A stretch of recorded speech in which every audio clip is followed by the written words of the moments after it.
Chemistry class 9 बाब पंजो physical status of matter सबक पंजो हिस्सो बियो कैरेक्टरिस्टिक्स ऑफ सॉलिड्स। आवां या केमिस्ट्री जो उस्ताद नजुला चन्ना आवां के सिंध ऑनलाइन स्कूल में भलीकार। असांजे अॼोके लेक्चर जा मौजू आहिनि कैरेक्टरिस्टिक्स ऑफ सॉलिड्स, नहरी हालत जूं ख़ासियतूं, जंहिंमें असां पढ़ंदासीं मेल्टिंग पॉइंट, रिझण वारो दर्जो, रिजिडिटी यानी सख्ती, नंबर 3 आहे डेंसिटी यानी कंहिं बि शइ जी घाटाई, ख़ासि तौर ते नहरियुनि शयुनि जी डेंसिटी। मेल्टिंग पॉइंट, रिझण जो दर्जो। The melting point is usually defined as the point at which materials change from a solid to a liquid. रिझण जो दर्जो जंहिंखे आम तौर ते ईअं बयानु कयो वेंदो आहे त अहिड़ो दर्जो जंहिं ते शयूं नहरी हालत मां लिक्विड हालत में तब्दील थी वञनि त उनखे चइबो आहे मेल्टिंग पॉइंट। मेल्टिंग पॉइंट खे असीं चवंदा आहियूं रिझण वारो दर्जो। मिसाल जे तौर ते का नहरी शइ आहे, उनखे जेकॾहिं गरम कबो त उहा लिक्विड में तब्दील थी वेंदी, इनखे चइबो मेल्टिंग। असां छा था कयूं? मेल्ट था कयूं। बर्फ़ खे गर्मी ॾिनीसीं, पाणियाठ में तब्दील थी वियो त असां बर्फ़ खे छा कयोसीं? रिझायोसीं, बर्फ़ खे मेल्ट कयोसीं। पर कहिड़े दर्जे ते, केतिरी गर्मीअ ते इहा बर्फ़ जेका आहे सो रिझी वई, केतिरे गर्मीअ जे दर्जे ते इहा पाणियाठ में तब्दील थी वई, केतिरे दर्जे ते, त उन दर्जे खे चइबो आहे मेल्टिंग पॉइंट। जेके मादे जूं टे हालतूं आहिनि आम, सॉलिड, लिक्विड, गैस, उन में जॾहिं सॉलिड लिक्विड में तब्दील थींदो त उनखे चइबो मेल्टिंग, ऐं जंहिं दर्जे ते थींदो उनखे चइबो मेल्टिंग पॉइंट। वरी लिक्विड खे गरम कंदासीं त गैस में तब्दील थी वेंदो, इनखे चइबो आहे इवापोरेशन या बॉइलिंग। ऐं वरी जंहिं दर्जे ते इहो लिक्विड गैस में तब्दील थींदो त उनखे चइबो आहे बॉइलिंग पॉइंट। सिंधीअ में मेल्टिंग खे चऊं था रिझण, मेल्टिंग पॉइंट खे चऊं था रिझण जो दर्जो। हाणे जंहिं बि शइ खे रिझाइबो त उहा हूंदी आहे सॉलिड ऐं पोइ तब्दील थी वेंदी आहे लिक्विड में, त अंग्रेज़ी में असां उनखे चवंदासीं मेल्टिंग। मुख़्तलिफ़ नहरियूं शयूं ॾिनल आहिनि ऐं उन्हनि जे रिझण जो दर्जो पिणु ॾिनल आहे। शुगर ॾिनल आहे 185 डिग्री सेंटीग्रेड ते उहा रिझंदी। चॉकलेट आहे 36 डिग्री सेंटीग्रेड ते उहो रिझंदो।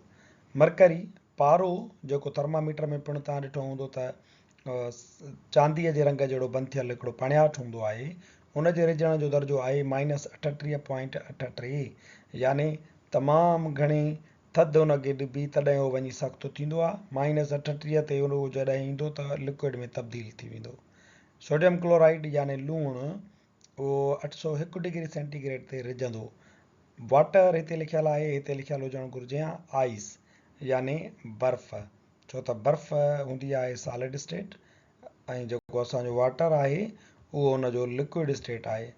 तंहिंजे करे आइस जो मेल्टिंग पॉइंट जेकॾहिं असां लिखूं था त उहो थींदो 0 degree centigrade.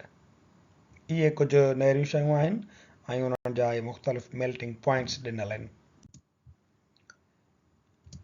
The temperature at which solid changes its state to liquid at atmospheric pressure is called the melting point of that liquid. गर्मीअ जो अहिड़ो दर्जो जिते हिकिड़ो सॉलिड कंहिं लिक्विड में तब्दील थी वञे एटमॉस्फेरिक प्रेशर जी मौजूदगीअ में, त उन गर्मी जे दर्जे खे असां चऊं था melting point. This is the point eight which both liquid and solid phase exist at equilibrium.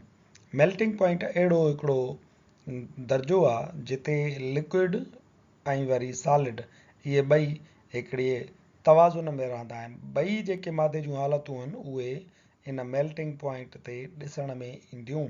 तव्हांखे लिक्विड बि ॾिसण में ईंदो ऐं तव्हांखे वरी जेको सॉलिड स्टेट आहे हुनजी उहा पिणु ॾिसण में ईंदी।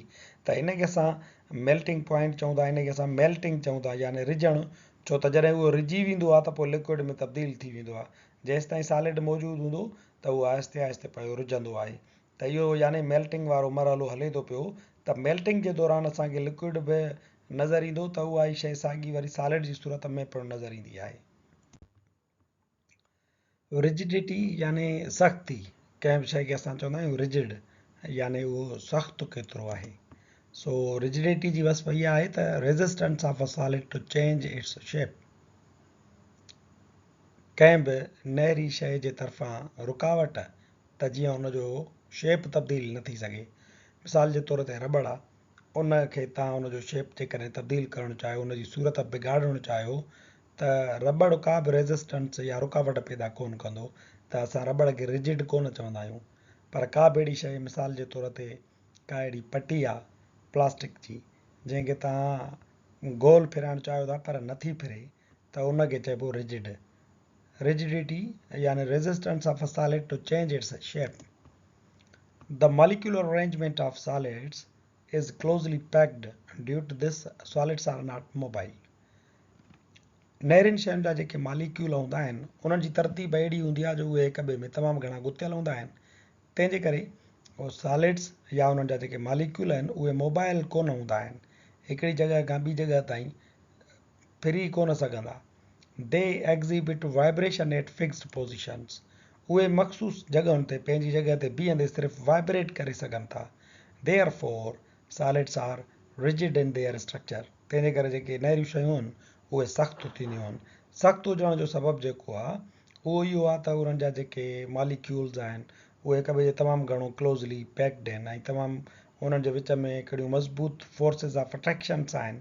तंहिंजे करे उन्हनि खे तव्हां जेकॾहिं हिन पासे ते हिन पासे ते ज़ोर ॾींदव त इहे मालिक्यूल जेके आहिनि परे हिक ॿिए खां कोन थींदा, तमामु घणा हिक ॿिए जे वेझो गुथियल आहिनि ऐं हिक ॿिए सां तमामु घणी कशिश ज़रिए ॻंढियल बि आहिनि। छा थींदो, तमामु घणो जॾहिं ज़ोर लॻाइबो त इहो टुटी पवंदा मालिक्यूल, पर उहे मुड़ंदा कोन, यानी उहे हिकिड़ी जॻह खां ॿी जॻह ताईं पंहिंजो शेप तब्दील कोन कंदा, गोल कोन थी वेंदी का बि पटी जेका रिजिड हुजे त। मिसाल जे तौर ते टेबल, चेयर, फैन, इहे सभु जेके आहिनि उहे सख़्तु नहरियुनि शयुनि जा जेके आहिनि मिसाल आहिनि, उन्हनि जो शेप तव्हां तब्दील कोन था करे सघो। छो त उन्हनि जा जेके पार्टिकल्स आहिनि उहे टाइटली पैक्ड हूंदा आहिनि ऐं उन्हनि जे विच में तमामु घणियूं हिकिड़ियूं मज़बूत अट्रैक्शन्स हूंदियूं आहिनि।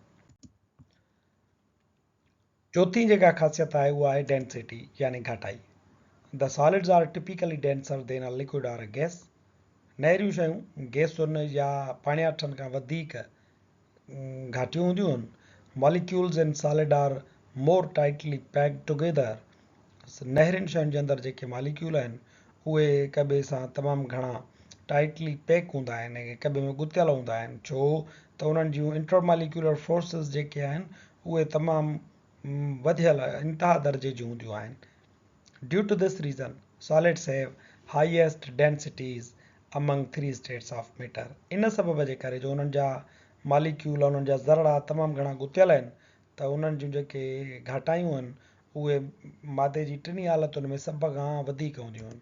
किताब में असांजूं जेके सॉलिड शयुनि जूं घटायूं आहिनि उहे ॾिनल आहिनि। जीअं एल्यूमिनियम आहे, उनजी घटाई आहे 2.70 ग्राम पर क्यूबिक सेंटीमीटर।